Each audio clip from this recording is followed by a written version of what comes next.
I'm not sure I deserve such a warm welcome, but coming from Mandy, it says a great deal. I have known her for some time, and each and every time I see her, she exudes enthusiasm for one thing and one thing only, aside from making fun of me and also supporting the Glasgow, not the Glasgow Rangers, the Celtic Football Club, for justice. She stands for justice, so thank you very much for that.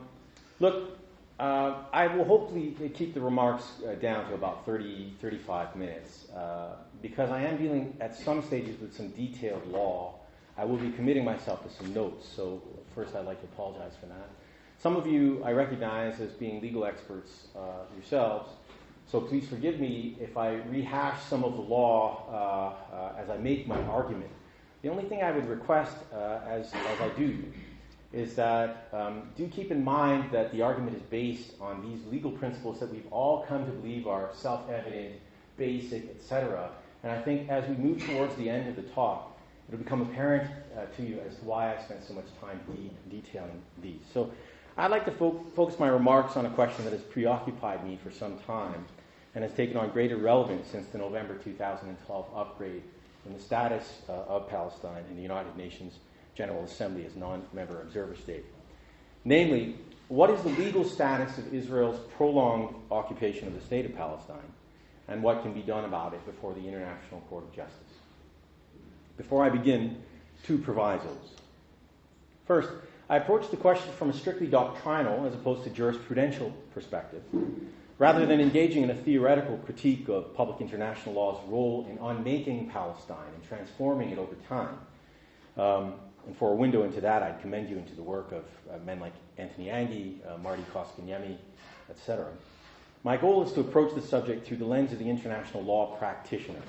Though highly critical of the status quo, it seems to me that the only way to give effect to real change at the international level is to accept the law as exists on the system and to think up creative ways of using it from within, as it were. Second, I note from the outset that some may find the real-world added value of such a probe before the ICJ limited at best. Given the relatively weak global reaction to the 2004 advisory opinion of the International Court on the Wall, followed by unprecedented rates of Israeli violence and continued colonization of Palestine, one could be forgiven in believing law relatively hopeless, impoverished, and pointless at a time like this. Rather than concede that point, however, my goal shall be to undermine it by deflating any mistaken impression that law, in and of itself, offers the perfect answer for internationally wrongful conduct. In a world still dominated by state sovereignty, fidelity to law by states cannot be taken for granted. In the absence of a centralized and universally applicable source of coercive authority on the international stage, adherence to international law obligations is overwhelmingly a matter not of enforcement, but rather of compliance. And you can appreciate the difference between the two.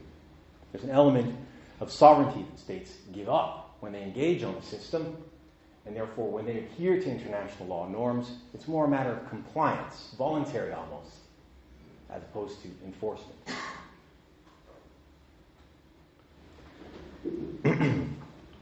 In such circumstances, and particularly where powerful states are involved, the successful use of international law therefore depends as much, if not more, on concerted political will and action to ensure that enough of a cost is brought to bear on malfeasant states to ensure voluntary compliance. Viewed in this way, recourse to law, including before the ICJ, can offer incremental value added, not as an end in and of itself, but as a means to one, a tactical means to one.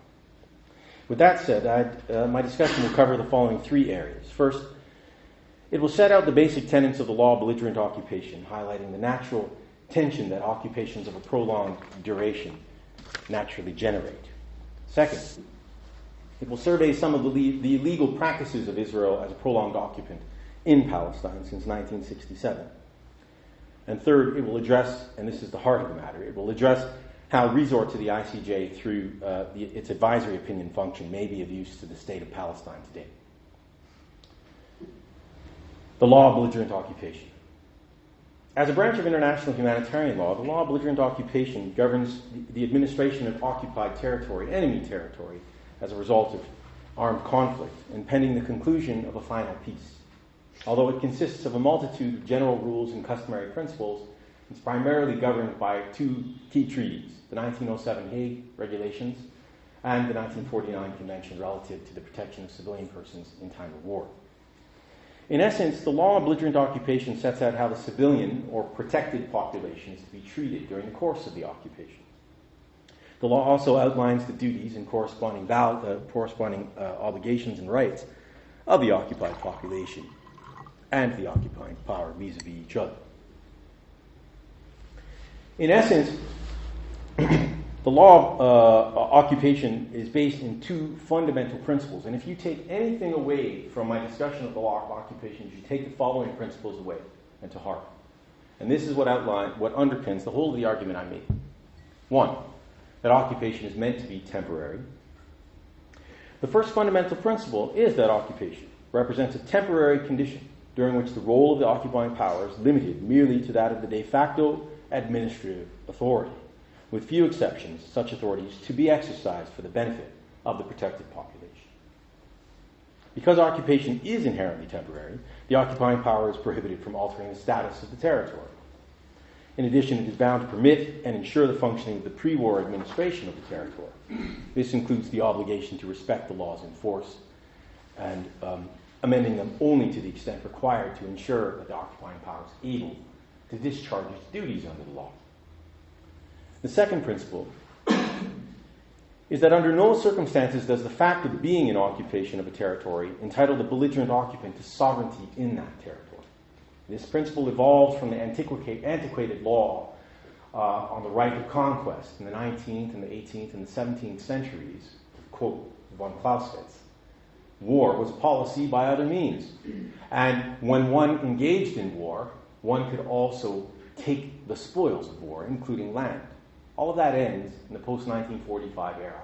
Some would argue the 1928 Kellogg-Briand Pact. But the point is, the non-sovereign principle, as I call it, posits that when an occupying power exercises effective control in an occupied territory, it has no claim to sovereignty at all, as a matter of law. So two principles: temporariness, non-sovereignty. The significance of these aforementioned principles cannot be overstated. They are manifestations of two peremptory norms of international law, derogation from which is not permitted. This is also a key point to the argument. How many of you are aware of the hierarchy of norms as exists in public international law between Hughes Kogan's norms and the rest? Okay, quickly. International law is made up of a series of norms, and they're codified or otherwise exist as a matter of custom or in judicial decisions, which are all the sources of public international law. And there is, arguably, a hierarchy of these norms. At the very top sit the so-called peremptory norms of public international law, derogation from which is not permitted. What does that mean? Well, sometimes international law norms can be derogated from. There are always exceptions to law, some people will posit. So an example of this is, say, the right of peoples to, under the International Covenant on Civil and Political Rights, to have free association, right? There is a right of freedom of association, but it can be derogated from in times of emergency. See, I think, Article 4 of that convention. So there are a few norms in international law that do not have any exceptions, and these are called peremptory norms of public international law. Generally put, it's not that simple. And these norms are generally set out as follows. There is, I should say, some debate as to what the body of Hughes Kogan's norms are, but the clear ones are the general prohibition on the use of force in international law, which is codified in Article 2, Sub 4 of the UN Charter, right? Use of force in international relations is absolutely prohibited, save and except in two circumstances. The use of force if it's authorized by the Security Council under a Chapter 7 decision, and the use of force if authorized under Article 51, self-defense of the UN Charter. But beyond that, it's absolutely prohibited. Second one is the obligation of states to respect the right of peoples to self-determination. Another one is the obligation to not torture, the obligation to uphold the prohibition on torture, apartheid, genocide, and so forth. Piracy is another one. So, as I say, the significance of the two aforementioned principles that I've stated, the non-sovereignty principle and the temporariness principle, are manifestations of two peremptory norms of international law, derogation from which is not permitted. The prohibition on the acquisition of territory through the threat or use of force, which is a corollary of the general prohibition on the use of force in Article 2, Sub 4 of the Charter. Right? If you can't use force, you certainly can't take territory once you do. Right? And the obligation of states to respect the right of peoples to self-determination. Two peremptory norms. As interdependent concepts, they constitute the pith and substance of the modern law of belligerent occupation and inform virtually every aspect of its provisions, both custom and treaty. So I should like to now turn to surveying some of the key treaty-based rules governing belligerent occupation, and apologize in advance because I'm sure that some of you would be familiar with them. But the test as to whether territory is occupied is commonly referred to as the effective control test. Article 42 of the 1907 Hague Regulations provides that, and I quote, territory is considered occupied when it is actually placed under the authority of the hostile army. The occupation extends only to the territory where such authority has been established and can be exercised. Article 4 of the Fourth Geneva Convention sets out who is protected by the Convention, who is a protected person, and defines protected people as persons who find themselves in the hands of a party to the conflict or occupying power, of which they are not nationals. Protected persons enjoy various protections under the Convention, including the right to be humanely treated, Article 27, the right to be free from collective penalties, Article 33, among other things. Importantly, Article 49 of the Fourth Geneva Convention prohibits an occupying power from transferring portions of its own civilian population into territory it occupies. The purpose behind that is to ensure that the repeat of what took place during World War II in Central Europe, the colonization by certain occupying powers of other territories, cannot take place. Importantly, the Rome Statute of the International Criminal Court treats the act of transferring civilians into occupied territory as a war crime, subject to certain provisos, including widespread and systematic behavior in that regard. Finally, a critical aspect of the law of belligerent occupation, indeed of IHL itself, is that it contains fundamental elements of the growing corpus of international criminal law. Building on the principles established at Nuremberg, the affirmations in the Fourth Geneva Convention of the right of civilian persons to protection against willful killing, torture, or inhumane treatment, great suffering or serious injury to body or health, unlawful deportation, deprivation of the right to a fair trial, and extensive destruction and appropriation of property not justified by military necessity are all classified as grave breaches, and international lawyers understand these grave breaches as being war crimes, commission or ordering the commission of which gives rise to individual criminal responsibility. I'd like now to shift to a quick survey of Israeli practices and then get to the heart of my arguments. When set against the practices of Israel as occupying power, the problems that inhere in the law of belligerent occupation and the utility of having resort to the ICJ become apparent. In contrast to the temporariness and non-sovereign principles underpinning the law, for over 48 years, Israel has engaged in a systematic and unmitigated policy of forcibly altering the status of occupied Palestine with the aim of annexing, de jure or de facto, most or all of it to itself. The means and methods employed to do this have been complex and varied, and so I should therefore like to offer only a summary of a few of them here. Civilian settlement is one. Although the immediate rationale for the settlements has varied from strategic to security arguments to nationalist or religious ones, according to Hebrew University law professor David Kretzmer, the overwhelming and unifying purpose of the settlements over time has been, and I quote, to create facts that will predetermine the outcome of any negotiations by making Israeli withdrawal from the settled parts of the territories politically unfeasible. What is perhaps most troubling is that far from being a state secret, and despite their absolute prohibition in international law, successive Israeli governments have openly declared their intention both to settle and to continue settling the occupied Palestinian territory. And not surprisingly, the impact of over 4 decades of this settlement of occupied Palestine have been absolutely devastating. There's no need to quote it chapter and verse, but you know that in 1967 there were no Israeli settlers living in occupied Palestine. Between 1967 and 1973, that number was roughly about 1,500. By late 1980s, 88, the number had increased to about 90,000 or thereabouts.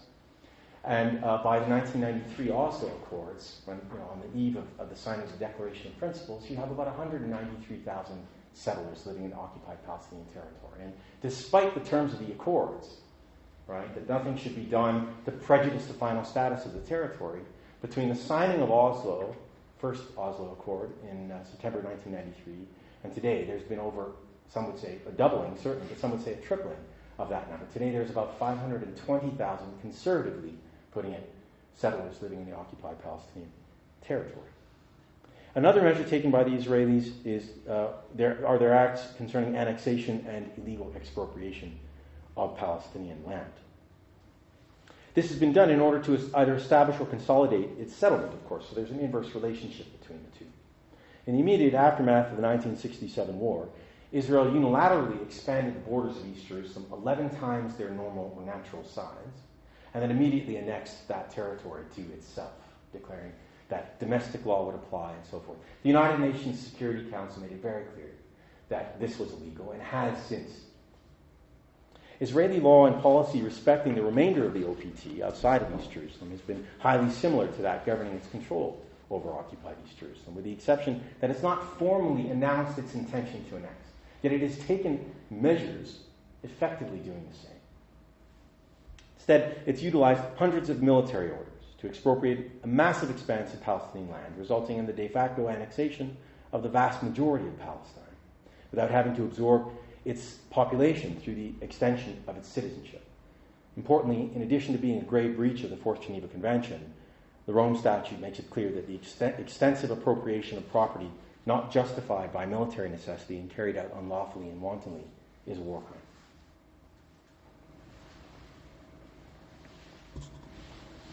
I'm on 21 minutes, I think, or roughly 18 if you include the introduction. Another factor utilized by Israel to alter the status of occupied Palestine has been its territorial fragmentation, and this is counterintuitive because it had the quiescence, the agreement of the Palestinian leadership to do this initially. But of course we know that the occupied Palestinian territory, or the state of Palestine, has been divided into areas A, B, and C. Initially meant, obviously, to be an interim measure for 5 years. But beyond that, after that end, that close of the 5-year period, I think it was in May 1999, the situation has lasted now on to 21 years. The reification of this division has sort of become entrenched. Yes? Settlements, of course, are largely located within Area C and East Jerusalem, and they're bolstered by other infrastructure, including a vast network of so-called bypass roads and military bases and so forth. The closure regime is also a big deal, that hundreds of checkpoints dot the landscape, along with a discriminatory administrative permit regime that regulates and restricts the movement of people and goods based on who they may be. Pass system that's reminiscent of the Bantu homeland system that existed in apartheid South Africa, and I'm given to understand was used by the Canadians. I just read this today. Up until 1960, with our First Nations people, I'm a Canadian, who were unable to leave reservations, but without the approval of the Canadian authorities or the judicial authorities on the reservation. Very, very similar connection between settler colonialist societies across the board. Yeah? Another measure has been the deportation or forcible transfer of the protected population. I won't go too long on that, but we know that in the 1967 war, some 300,000 Palestinians were evicted, displaced, and they have since been unable to return by virtue of the Israeli fiat. And then you have the Palestinians who are residents of East Jerusalem, some 14,000 since 1967. Of those residents have had their residency rights revoked by the Israelis for reasons that are quite, how shall I put it, Orwellian. We can get into that policy, but I won't do that now. And finally, another measure has been the wall, taken, of course, a bit of notoriety over time. The projected length of the wall is 712 kilometers, more than twice the length of the 1949 armistice line, separating occupied Palestine from Israel. At present, the wall is 62% complete, with a further 10% being worked on. In 2004, the ICJ ruled that the wall and its associated regime was illegal. And this ruling was based in large part on the determination by the ICJ that the wall's purpose is to consolidate Israeli illegal settlement of the OPT and cannot be justified by self-defense or necessity. The court accordingly ruled that Israel is under an obligation to terminate its breaches of international law, including its prolonged frustration of the right of the Palestinian people to exercise self-determination, and to make good any damage flowing from those breaches. It further ruled that all states are obliged not to recognize the illegal situation resulting from the construction of the wall, nor to render aid or assistance in maintaining the situation created from its construction, and to see that any impediment to the exercise by the Palestinian people of its right to self-determination caused by that construction, which is a very important point, caused by that construction, it's very limiting, is brought to an end. Notwithstanding this clear ruling of the ICJ, wall construction continues apace as does settlement construction. Now, I've just tried to gloss over those two first points in the talk, and now I move to the focus of my work.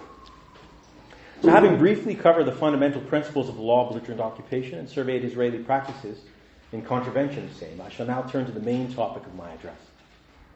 In examining how a return to the ICJ may be of use to the state of Palestine, three areas will be touched upon. First, will be the problems associated with the prolonged military occupation, which create fertile ground for invoking the advisory jurisdiction of the court. Second, will be the possible form of question that could be put before the court. And third, will be a discussion of some of the benefits going to the court may have for the state of Palestine. So what are some of the problems that Israel's occupation of Palestine gives rise to when considering the law of belligerent occupation and possible recourse to the ICJ? Here, we're indebted to the seminal work of Orna Ben-Naftali, Karen Michaeli, and Eyal Gross, who were the first to publish research on these issues in 2005. The principal problem is that despite the widespread, prolonged, and systematic nature of its violations of international law, there has yet to be a clear determination manifested through the practice of states that Israel's occupation regime is illegal as such. The curiousness of this is highlighted when one considers the international community's swift and correct handling of other much shorter occupations, such as the German occupation of much of Central Europe during World War II, and Iraq's occupation of Kuwait in 1991, both of which were determined relatively early on to be illegal, followed appropriately with ultimatums for withdrawal, and finally collective action to coerce the results. As a matter of positive law, I'm afraid that the status quo that exists in IHL is simply inadequate to address this problem. Because the humanitarian imperative underpinning IHL, international humanitarian law, contemplates the existence of a legal regime governing military occupation, it necessarily follows that occupation as such does not ipso facto represent an illegal state of affairs. That said, the fundamental distinction between the jus ad bellum, that is the law that governs initial resort to force, and the jus in bello, or the law that governs how force is used once the initial resort to force is undertaken, that's the IHL, has rendered it generally accepted that occupations resulting from the impermissible resort to force, for instance, aggression, are necessarily illegal, while occupations resulting from a lawful invocation by the occupying power of the jus in bello, or the use of force rather, during the occupation, a lawful invocation of the use of force under the UN Charter are legal per se, notwithstanding subsequent transgressions by the occupying power of the jus in bello during the course of the occupation. That's a bit of a tongue twister. Care for a restatement? Okay. That's why you have this. Thank you very much. So,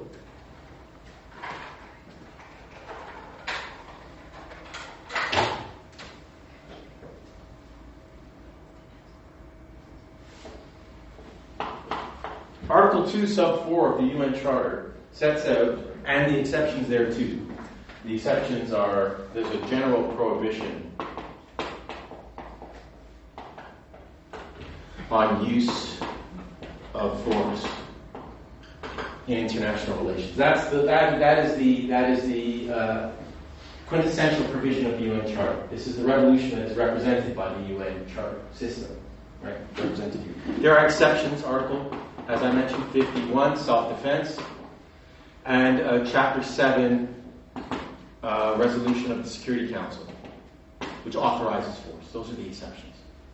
Security Council. All of this represents the so-called jus ad bellum, or the law that governs initial use of force. This is completely separate, fundamentally distinct from the use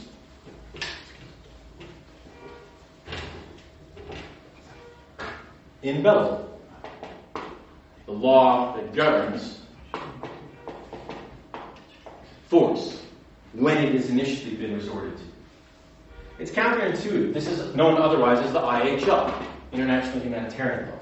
It's counterintuitive because when one conceives of war, I mean, it's the total breakdown of social order, right? How can there be law in war? But there is, and that's the beauty of IHL. That even in times of complete and utter tumult, there should be rules that govern how we engage with one another. And that's what the Fourth Geneva Convention represents, right? So there's this fundamental distinction. Now, when you look at prolonged occupation, right, nothing in IHL determines when an occupation begins or ends. And it's agnostic, the IHL is, on the regime as such. It necessarily has to be. Because if it isn't, if it judges the legitimacy of the initial use of force that gave rise to its applicability in the territory, it makes it easy for the occupying power to say, well, or anybody else, we question the right of the state who entered into our territory initially, and therefore, or the sovereignty of the territorial sovereign that has been ousted, and therefore we won't apply the IHL. And therefore, the rules that govern and protect persons subject to war, in this case during a situation of occupation, would not apply. And that's why you have this fundamental distinction between the two. That's why there is a problem or a lacuna in the law itself.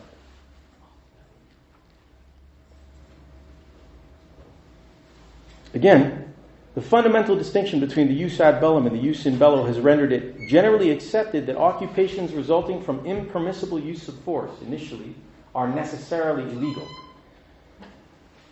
The case in point is the Iraqi occupation of Kuwait. Aggression resulted in control of Kuwait. The Security Council says this is illegal. You must leave. It's not subject to negotiation. Right? Whereas occupations that result from what is generally accepted as a permissible use of force aren't necessarily regarded as illegal as such.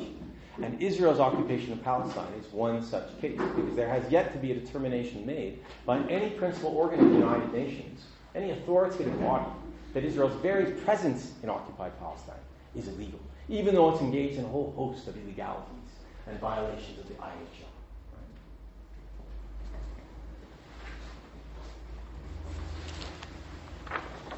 So, this is the key question. What are the implications of these principles on occupations of a prolonged duration, such as that which exists in Palestine?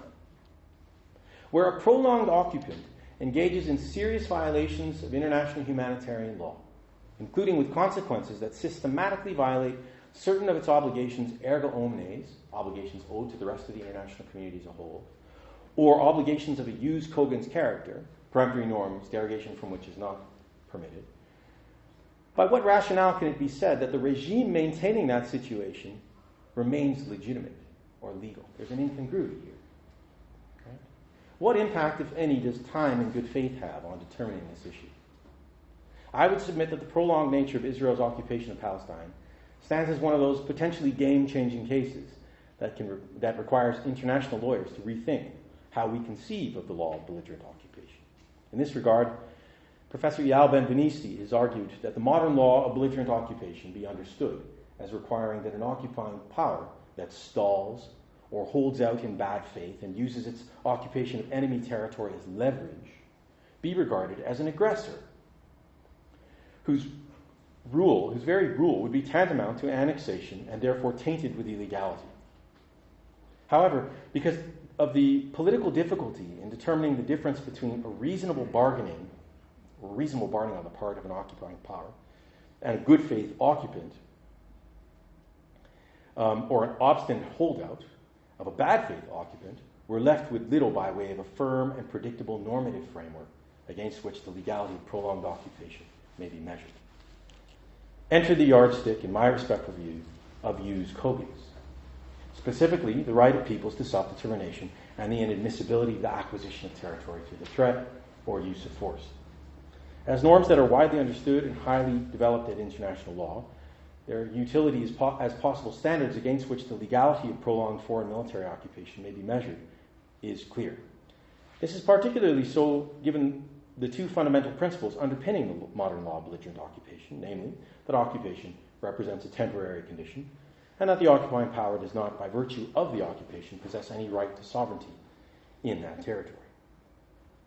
Taking Benveniste's position one step further, therefore, where the facts of any prolonged occupation establish that an occupying power is systematically violating its obligation to respect the right of the occupied population to self-determination, or is engaged in acts of annexation of the territory in question, a strong case can be made that such an occupation must be regarded as illegal. In order to qualify as a violation of these obligations, it could be argued that the occupying power would have to be engaged in widespread and systematic violations of the occupied people's right to freely determine their political status, freely pursue their economic, social, and cultural development, and freely dispose of their natural wealth and resources. Likewise, it could be argued that any act undertaken by the occupying power with the purpose of or effect of permanently fragmenting or annexing de facto or de jure the territorial sphere over which the occupied people are entitled to exercise their right to self-determination would also qualify as a violation of this test.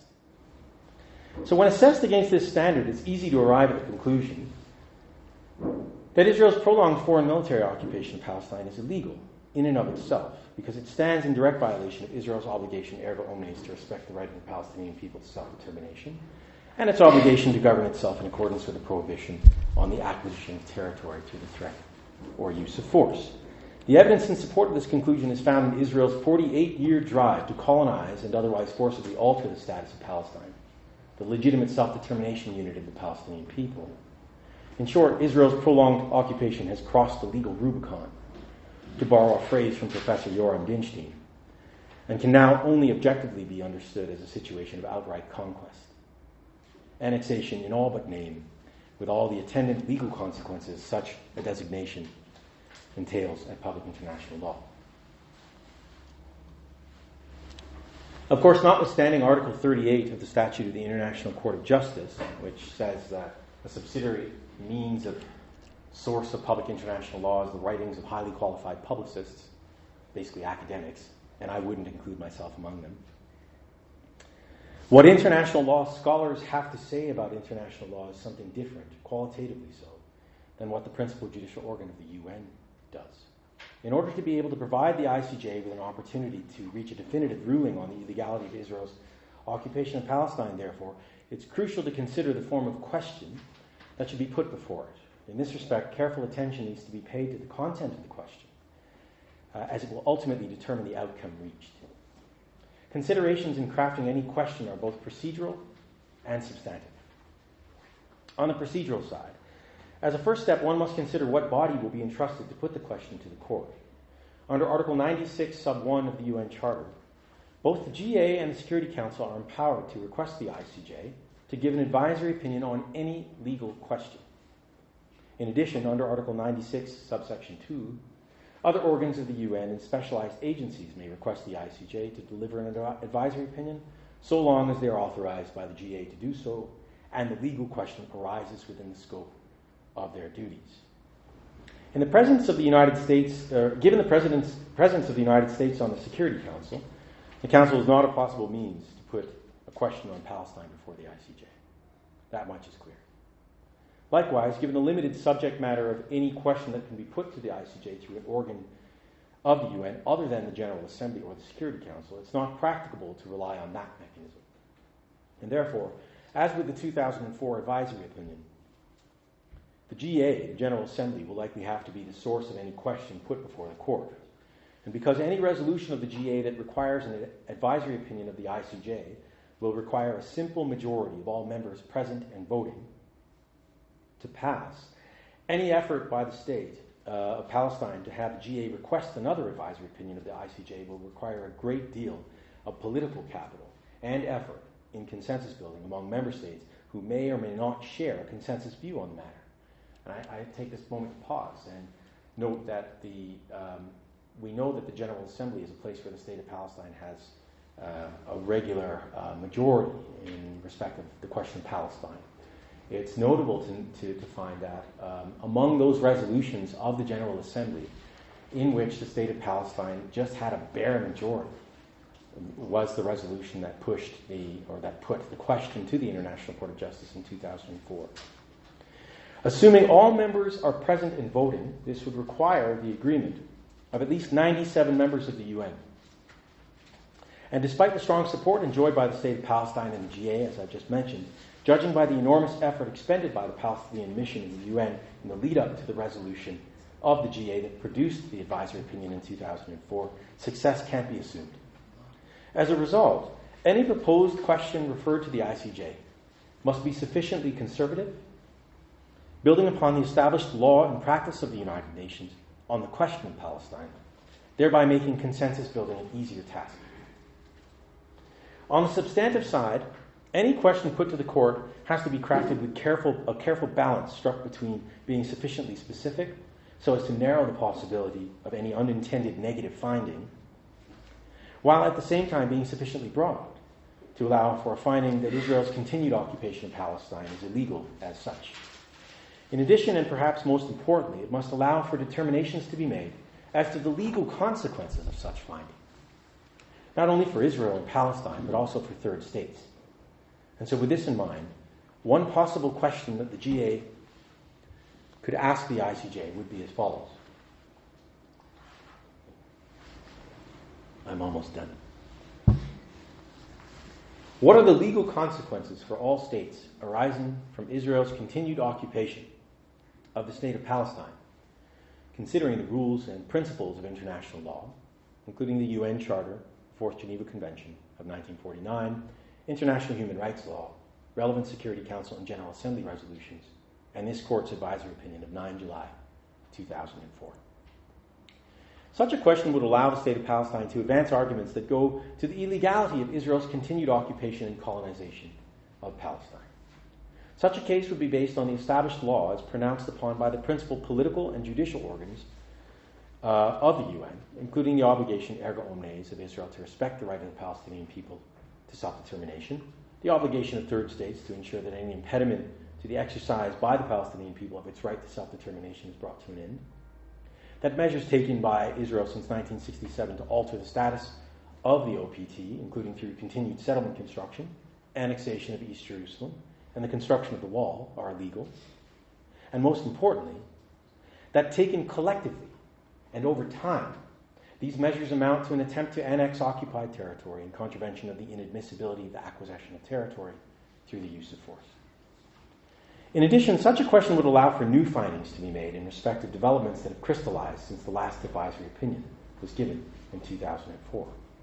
This includes raising the issue, as first suggested by Professor John Dugard, in January 2007, of whether a prolonged occupation that has acquired some of the characteristics of colonialism and apartheid continues to be a lawful regime.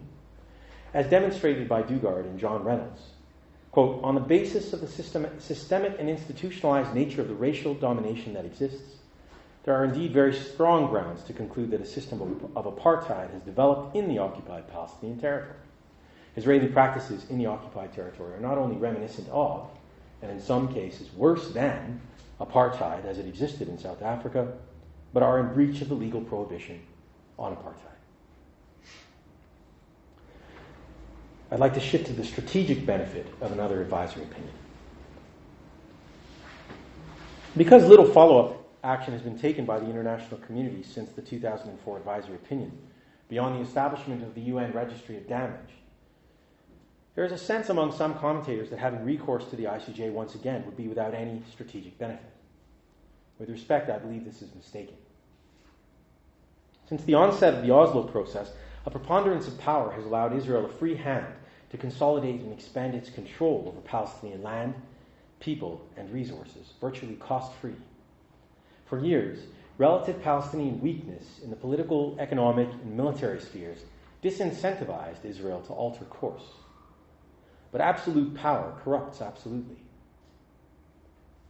Insofar as it holds out the possibility of imposing a political cost on Israel for its prolonged frustration of the Palestinian people's right to self-determination and its desire to colonize the territory of the State of Palestine, having recourse to the ICJ once more can be a tremendous strategic benefit.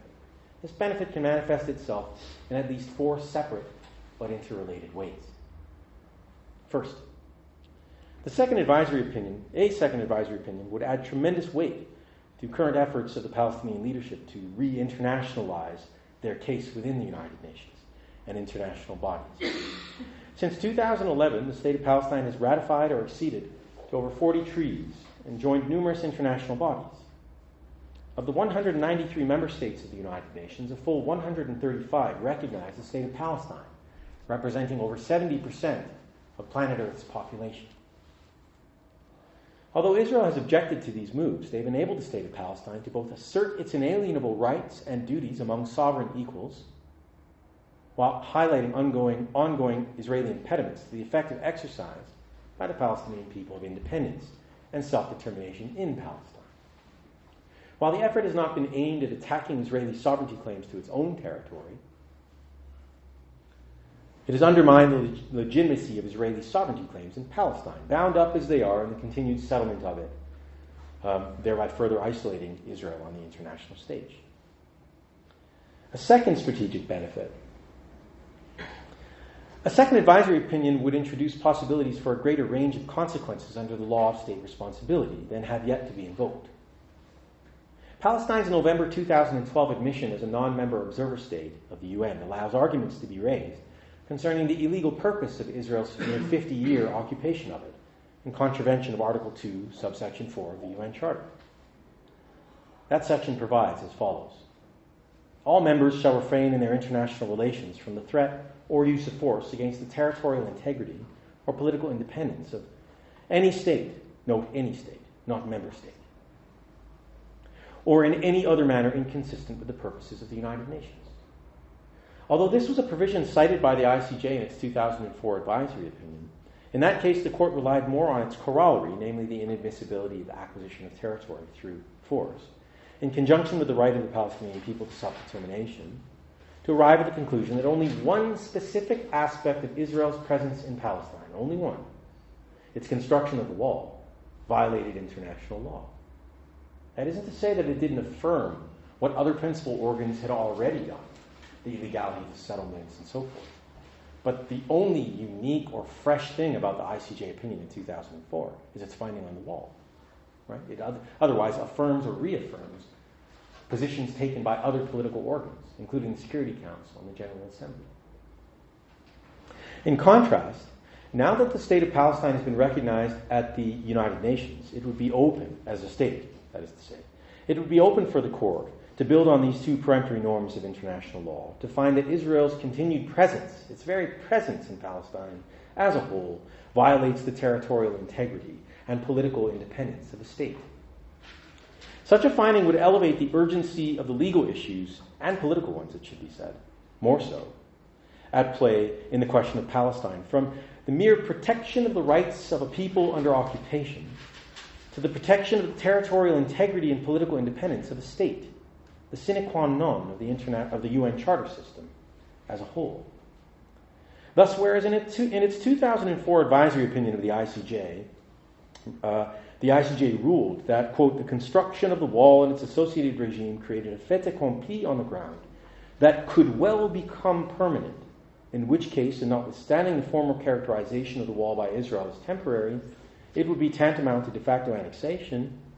The proposed new question would allow the court to find that the wall, along with almost 50 years of colonial settlement and exploitation of the State of Palestine, has indeed become permanent annexation, in all but name.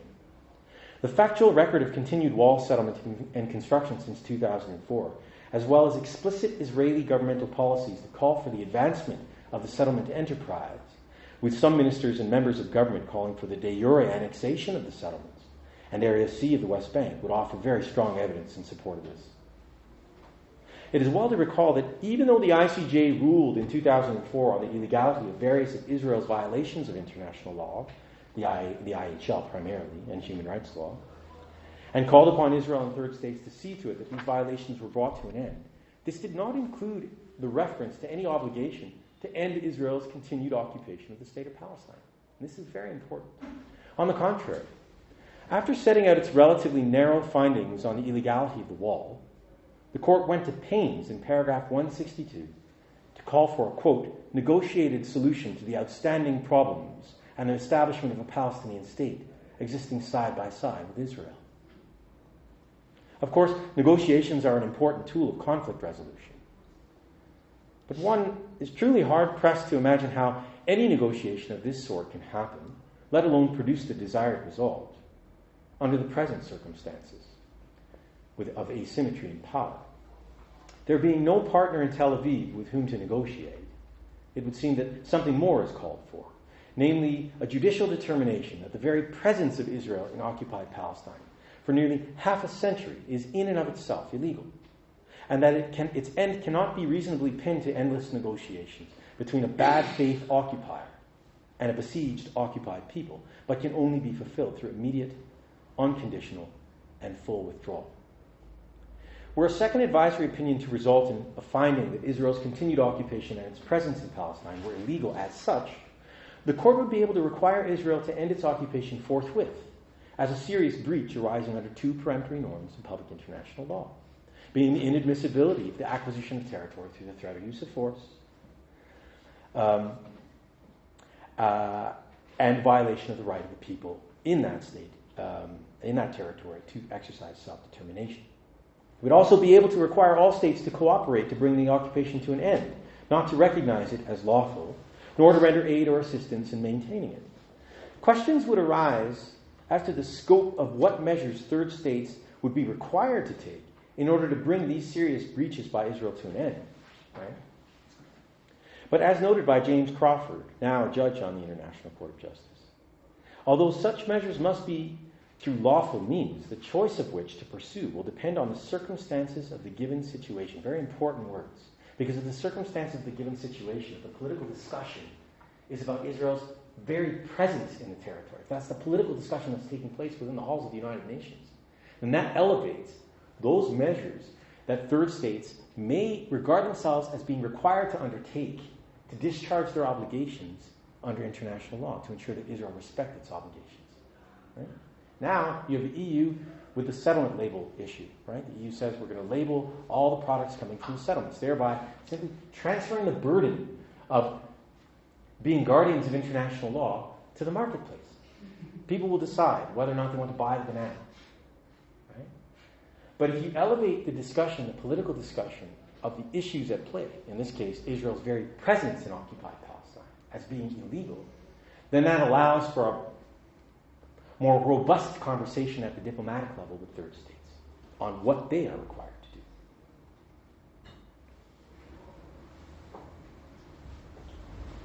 So set within the context of a finding that Israel's very presence in Palestine, as opposed to a narrower set of illegal practices undertaken within it, is illegal, the way will thus be open to require third states to do much more, individually and collectively, than they have been required to do until now.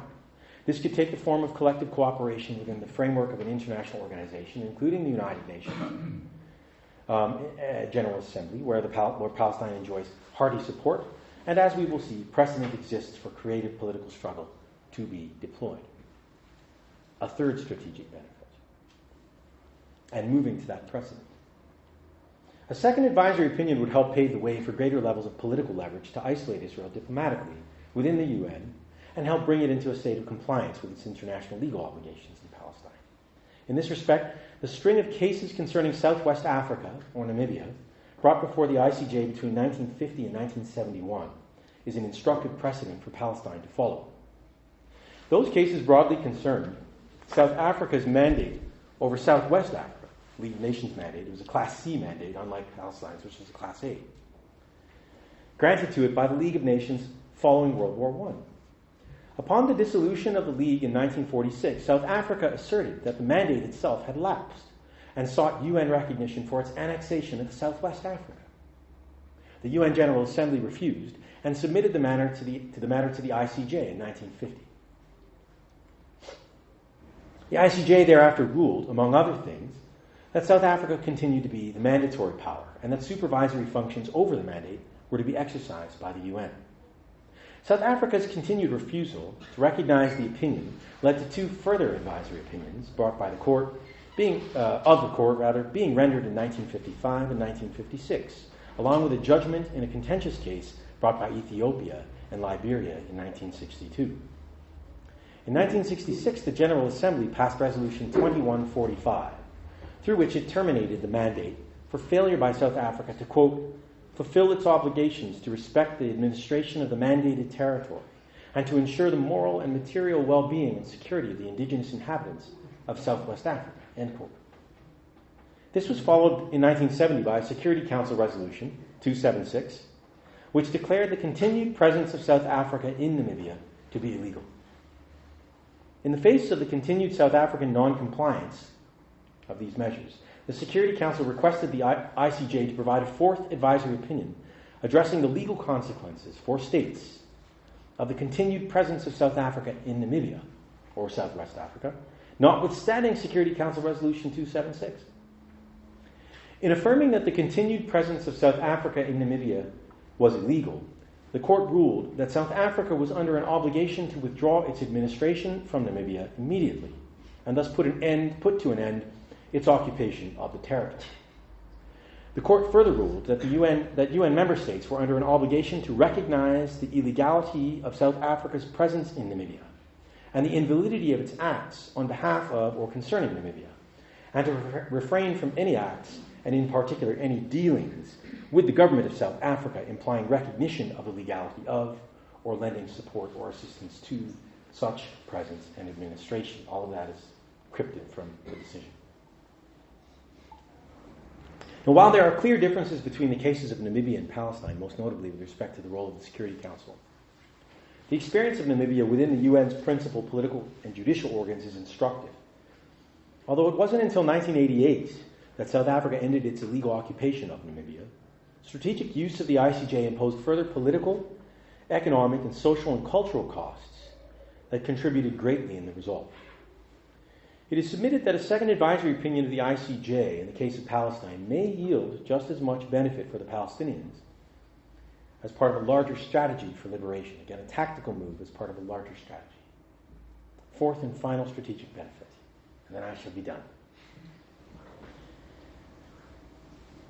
A fourth benefit related to this larger strategy is that a second advisory opinion would add moral and legal force behind the ongoing boycott, divestment, and sanctions movement, taking its cue from a global campaign of BDS against Israel until it complies with its obligations under international law, and in particular the rights of the Palestinian people. The BDS movement invites international civil society organizations and people of conscience all over the world, including conscientious Israelis, to join in the use of nonviolent struggle for the sake of justice and genuine peace. And the movement has three core demands of Israel. One, ending its occupation and colonization of all Arab lands. Two, dismantling the wall. And three, recognizing the fundamental rights of the Arab Palestinian citizens of Israel. I'm paraphrasing. Recognizing the fundamental rights of Arab Palestinian citizens of Israel to full equality, and respecting and protecting and promoting the rights of Palestinian refugees to return to their homes and properties as stipulated in Resolution 194. Sorry for the mistaken quotation there. Since the call was issued 10 years ago, BDS has had tremendous successes in a wide array of areas, including among trade unions in North America, South Africa, and Western Europe, faith-based organizations, student unions throughout North America and Europe, not to mention high-profile cultural, religious, and sporting and intellectual personalities, such as Professor Stephen Hawking, Archbishop Desmond Tutu, Alice Walker, and so forth. In addition, efforts targeting multinational corporations that profit from or are complicit in Israel's unlawful activities have met with some success, including French multinational transportation firms, Veolia and Alstom, etc. Still, other areas where Israel's continued membership is under threat include World Footballing Association, FIFA, and the International Olympic Committee. So rapid have the successes of BDS been that the Israeli establishment is treating it as a strategic threat, as evinced by the passage of legislation in Israel making it a criminal offense to support BDS, and the creation of a new Ministry of Strategic Affairs and Information, tasked with leading the global fight against BDS. The BDS movement has followed closely in the footsteps of its successful precursor in the South African anti-apartheid struggle and has become a key element in what Richard Falk, a former United Nations Special Rapporteur on Human Rights in occupied Palestine, has referred to as the leading moral struggle of our time.